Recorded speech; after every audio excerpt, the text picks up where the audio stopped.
Hi అండి, welcome to my channel చిత్రాల చిన్ని vlogs. First of all video చూసే ముందు నా ఛానల్ని సబ్స్క్రైబ్ చేయడం మాత్రం మర్చిపోకండి. నచ్చితే లైక్ కూడా చేయండి, ఏ విధంగా ఉందో కామెంట్ కూడా చేయండి. టైం వచ్చేసి మధ్యాహ్నం 1 అవుతుంది. ఇప్పుడైతే కనుక వంట చేస్తున్నాను. అంటే మార్నింగ్ చేసేసాను.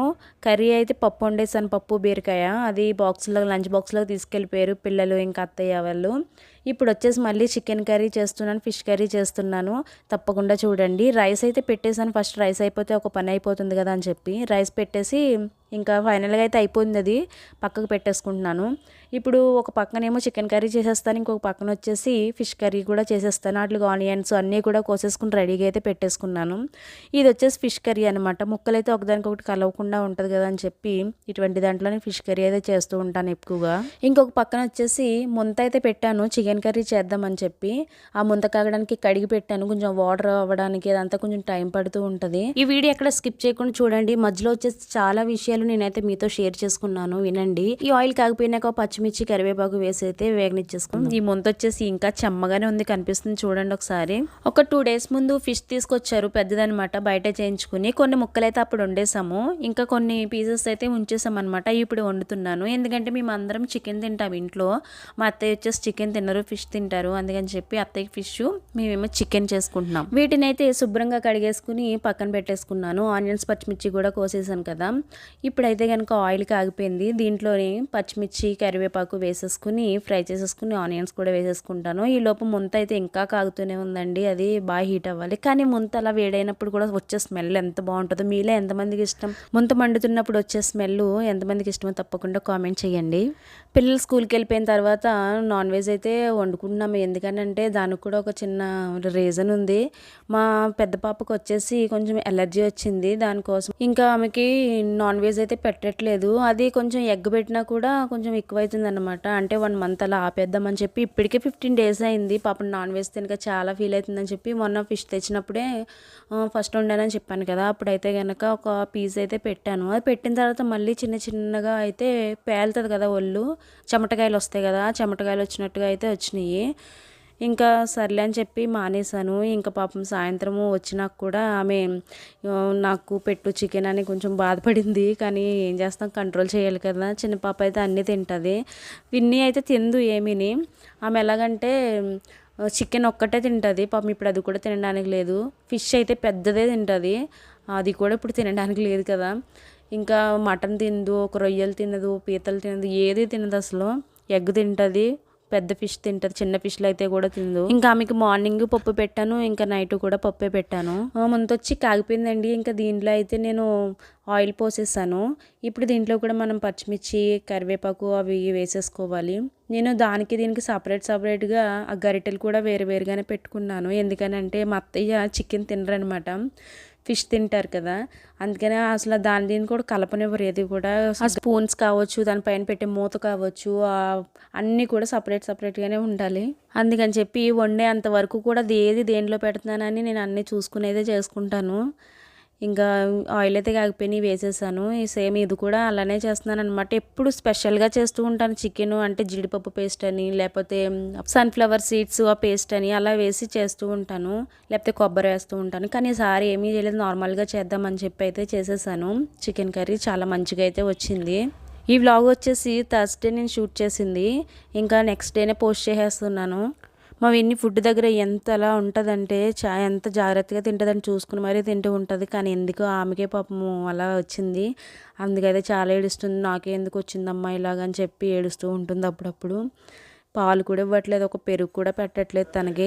అదే మా బుడ్డది ఎలాగైతే అంటే మా చిన్నది ఎలా అంటే ఆమె నాన్ వెజ్ అయితే ఏదైనా తినేస్తుంది అనమాట. వెజిటేరియన్ అయితే అసలు ఏది తిందు. నేను ఏ వెజిటేబుల్ ఉన్నా కానీ నాకు అదొద్దు ఇదొద్దు అంటూ ఉంటుంది.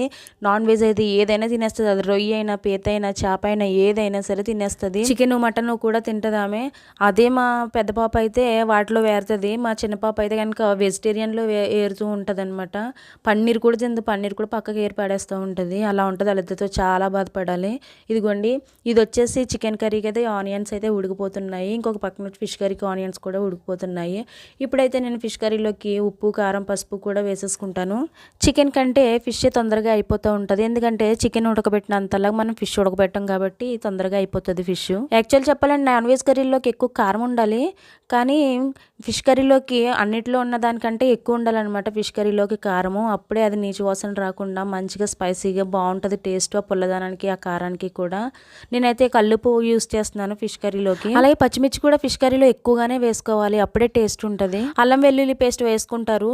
ఇక్కడ వచ్చేసి మేమైతే కనుక అల్లం వెల్లుల్లి పేస్ట్ నేనైతే అసలు యూస్ చేయను ఫిష్ కర్రీలోని. కానీ మా అత్తయ్య మావయ్య వాళ్ళు వేయమంటారని చెప్పి అల్లం వెల్లుల్లి పేస్ట్ అయితే ఎప్పుడన్నా ఒకసారి వేస్తాను. ఇప్పుడు చేసిన దాంట్లో కూడా అల్లం వెల్లుల్లి పేస్ట్ వేయలేదు. నాకు అల్లం వెల్లుల్లి పేస్ట్ వేస్తే ఫిష్ కర్రీ కూడా కొంచెం డిఫరెంట్గా అనిపిస్తుంది. ఎందుకని అలాగ అనిపిస్తుంది అంటే అలవాట్లేదు కదా, చిన్నప్పటి నుంచి తిన్నప్పుడు అల్లం వెల్లుల్లి పేస్ట్ ఫిష్ కర్రీలు వేసుకోవడం అలవాట్లేదు. మేము ఆంధ్ర సైడ్ అయితే వెస్ట్ గోదావరిలో మేమైతే వేసుకోము. ఎవరైనా వేసుకుంటారో లేదో తెలియదు కానీ మేమైతే కనుక వేసుకునే వాళ్ళం కాదు. ఇలా ఉప్పు కారం పసుపు వేసిన తర్వాత 5 నిమిషాలు అది దాన్ని ఉడికించుకుని మంచిగా అప్పుడు వాటర్ పోసేసుకుని ఆ వాటర్లో అయితే కనుక ఈ ఫిష్ పీసెస్ శుభ్రంగా కడుక్కుని పెట్టుకున్నాం కదా, ఇవైతే వేసేసాను. అలాగే చింతపండు కూడా నానబెట్టుకుని అయితే పక్కన పెట్టుకున్నాను. ఫస్ట్ ఆఫ్ ఆల్ మనం చింతపండు నానబెట్టుకుని పెట్టుకోవాలి పక్కన. ఇలా పీసెస్ వేసిన తర్వాత 2 మినిట్స్ ఉడుకుతుంది కదా, అప్పుడు మనకు కారం తెలిసిపోతుంది సరిపోయిందా లేదా తెల్లగా కనిపిస్తుందా అనేది. అప్పుడైతే వేసుకోవచ్చు. చూడండి కొన్ని పీసెస్ అయితేనే చేశాను అనమాట నేను. మేమైతే ఇంట్లో ఎక్కువగా నాన్ వెజ్ అయితే అంతగా తినము, ఎగ్స్ తింటామేమో కానీ ఇవైతే కనుక ఎప్పుడో వారానికి ఒకసారి అలా తెచ్చుకుంటూ ఉంటాము. అలా తెచ్చుకున్నప్పుడే నేను వీడియో తీసి అయితే పెట్టుకుంటూ ఉంటాను. ఇప్పుడైతే చెప్తున్నాను కదా చాలా రోజులు అయిపోయింది మా విన్ని వాళ్ళు తీసుకురావట్లేదు అని చెప్పి, పైగా ఫేవర్స్ కూడా ఒకరి తర్వాత ఒకరికి ఫేవర్స్ ఇప్పుడిప్పుడే కొంచెం మంచిగా ఉన్నారు. అందుకని చెప్పి మేము ఒక 15 డేస్ అయితే నాన్ వెజ్ అయితే తెచ్చుకుని ఇంట్లో దీంట్లో అయితే గట్టి పెట్టి తిప్పకుండా ఈ విధంగా అయితే కలిపేసుకుని మూత పెట్టేసుకుని మీడియం ఫ్లేమ్లో అయితే ఒక ఆ వాటర్ అంతా కొంచెం సగం అయ్యే వరకు కూడా ఉడికించుకోవాలి. అలా ఉడికిన తర్వాత చింతపండు అయితే వేసుకోవాలి. ఇక్కడ వచ్చేసి చికెన్కి అయితే కనుక ఆనియన్స్ అయితే ఉడికిపోయినాయి. ఇప్పుడు అల్లం వెల్లుల్లి పేస్ట్ వేసుకుని అది పచ్చివాసన పోయిన తర్వాత చికెన్ వేసేసుకున్నాను. మనం ఏదైనా మంచి ఆకలి మీద ఉన్నప్పుడు నాన్ వెజ్ కర్రీతో తింటే చాలా సంతృప్తిగా ఉంటుంది కదండి. మీకు కూడా అలానే అనిపిస్తూ ఉంటే కనుక ఒక లైక్ కొట్టండి. ఈ అల్లం వెల్లుల్లి పేస్ట్ వచ్చేసి నేనే ఇంట్లో గ్రైండ్ చేసుకుని అయితే పెట్టుకుంటాను. అయిపోయినప్పుడల్లా అలా చేసుకుంటూ ఉంటాను అనమాట. ఎప్పుడన్నా ఒకసారి తేకపోతే అంటే పనుండి మర్చిపోయామనుకో తెచ్చుకోకపోతే కనుక ఇంకా బయట నుంచి ఒక చిన్న డబ్బా కొని తెచ్చుకుంటాము. అది అవ్వకముందే మళ్ళీ అల్లం వెల్లుల్లి పేస్ట్ అయితే తయారు చేసేసి పెట్టేసుకుంటాను అయిపోయినప్పుడల్లానే. బయటది యూసేజ్ అది స్మెల్ అంటే నిల్వ ఉంటుంది కదా, స్మెల్ కూడా కొంచెం డిఫరెంట్గా ఉంటుంది, టేస్ట్ కూడా అనిపించవు కర్రీస్ వచ్చేసి. పైగా అల్లం వెల్లుల్లి పేస్ట్ వేసుకుంటే అది ఎంత ఉడికించుకున్నా కూడా అల్లం వెల్లుల్లి పేస్ట్ కంపల్సరీ తెలిసిపోతుందండి బయట కొనుక్కున్న పేస్ట్ అయితే. క్లైమేట్ కూడా కొంచెం కూల్గా ఉన్నప్పుడు ఇలా చేసుకుని తింటే మంచిగా అనిపిస్తుంది మనసుకి. చికెన్ అయితే వేసేసుకుని ఇలా కలిపి పెట్టేసుకుని వీలవ్వట్లేదు తిప్పడానికి, ఎందుకనంటే బాగా పెద్దగా చుట్టూరు కొంచెం గోడుగా ఉంది కదా లోతుగానే, అందుకని చెప్పి వీలవ్వట్లేదు. ఇలా కలిపెట్టేసుకుని మూత పెట్టేసుకుని మీడియం ఫ్లేమ్లో కాసేపు ఉడకనిచ్చేసుకుందాము. ఇంకే ఫిష్ కర్రీ ఎంతవరకు వచ్చిందో అయితే చూద్దాము.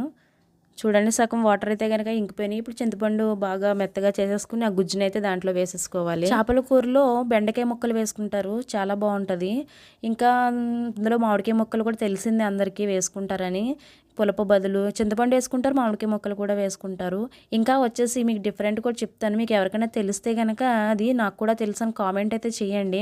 కాకరకాయలు వేసుకుంటారండి, లోపల గింజలు తీసేసుకుని కాకరకాయ 2 ముక్కలుగా చేసుకుని, కాకరకాయ అంటే చిన్న చిన్నగా కొయ్యరు, పెద్దగానే 2 పెచ్చులుగా చేసుకుని మాత్రమే వేసుకుంటారు. ఇది మీలో ఎవరికైనా తెలిస్తే కనుక తప్పకుండా కామెంట్ చేయండి. ఇది నేను ఎక్కడ చూసానంటే మేము అప్పుడు భీమవరం అయితే ఉండేవాళ్ళము. మా పై ఫ్లాట్లో ఉన్న ఆంటీ అయితే కనుక అలా చేసేది. ఆ కాకరకాయ ముక్కలు కూడా తినేవారు అన్నమాట. వాళ్ళు ఒక ఫిష్ పీస్ వేసుకునేవారు, ఒక కాకరకాయ ముక్క అయితే వేసుకునేవారు. నేను కూడా టేస్ట్ చేశాను, బాగుంటుంది. కాదంటే కాకరకాయ అంటే ఇష్టం ఉన్న వాళ్ళు అయితే తినేయచ్చు, ఇష్టం లేని వాళ్ళు అయితే కనుక చేదు వాళ్ళకి అలాగే తెలిసిపోతూ ఉంటుంది. అంత చేదు కూడా ఉండదు, ఎందుకంటే పులప అన్నీ తగులుతూ ఉంటాయి కదా దానికి కూడా, అందుకని చెప్పి బాగుంటుంది, పర్వాలేదు. మీరు కూడా ట్రై చేయాలనిపిస్తే ట్రై చేయండి, బాగుంటుంది, ఏమీ కాదు. ఈ చికెన్ని 5 మినిట్స్ ఉడికించిన తర్వాత ఉప్పు కారం పసుపు అయితే వేసేసాను. నేనైతే చికెన్లోనైతే సాల్ట్ తొందరగా వేయను, లేట్గా వేస్తాను.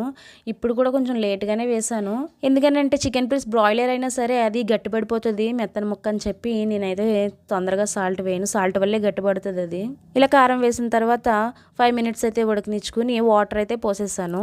ఇంకొక పక్కన వచ్చేసి ఫిష్ కర్రీ అయితే ఉడికిపోయింది. ఫిష్ కర్రీలో మసాలా కూడా వేసేసుకుని కొత్తిమీర కూడా వేసేసుకుని సిమ్లోనే ఒక 5 మినిట్స్ అయితే ఉడకనిచ్చుకున్నాను.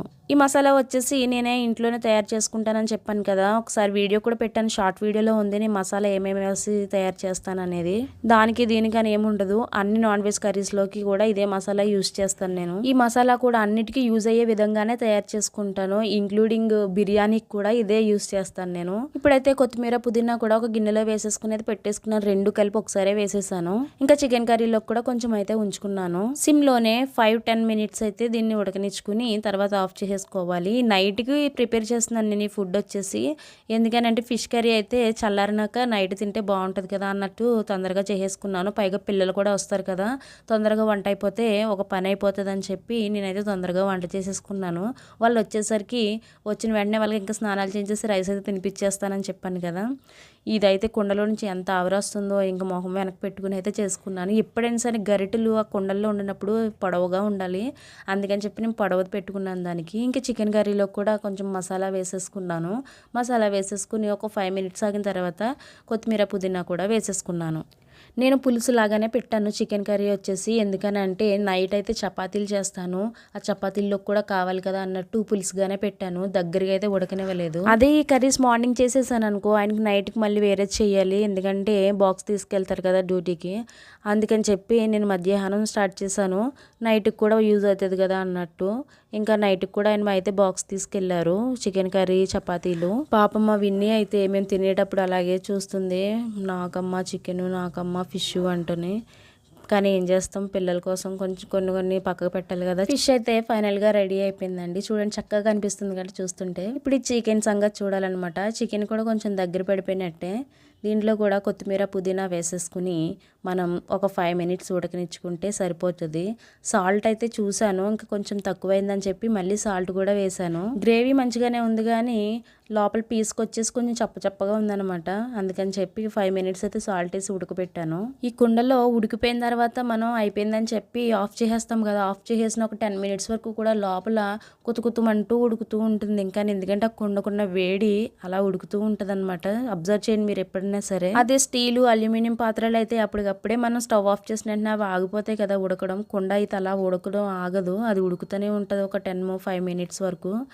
పీస్ అయితే చక్కగా ఉడికింది కానీ కొంచెం చప్పగా ఉంది, అందుకని చెప్పి సాల్ట్ వేసాను. వీడియో అంతా కూడా ఎక్కడ స్కిప్ చేయకుండా చూసారని అనుకుంటున్నాను, ఎందుకంటే ఇందులో కొన్ని విషయాలు షేర్ చేసుకున్నాను కాబట్టి మీరు చూసారని అనుకుంటున్నాను. తప్పకుండా నా వీడియోస్ అన్నిటిని చూసి లైక్ చేయండి, సబ్స్క్రైబ్ చేయని వాళ్ళు ఉంటే సబ్స్క్రైబ్ చేసుకోండి, వీడియోస్ ఏ విధంగా ఉంటున్నాయో కామెంట్ కూడా చేయండి. ఇలా వంటంతా ప్రిపేర్ చేసుకుని ఫైనల్గా నేను లాస్ట్కి 2 అయింది లంచ్ అయ్యేసరికి, నాకు 2 o'clock అయితే నేను తినేసి కాసేపు అయితే పడుకున్నాను. తర్వాత 4 అయ్యేసరికి పిల్లలు అయితే వచ్చేసారు. కర్రీస్లో వేసిన మసాలా ఏ విధంగా ప్రిపేర్ చేశానో షార్ట్ వీడియో ఉంది, ఆ లింక్ వచ్చేసి నేను డిస్క్రిప్షన్లో ఇస్తాను, తప్పకుండా చూడండి. అలాగే వీడియోకి కూడా లైక్ కొట్టడం మర్చిపోకండి, లైక్ కొట్టి మాత్రం వెళ్ళండి.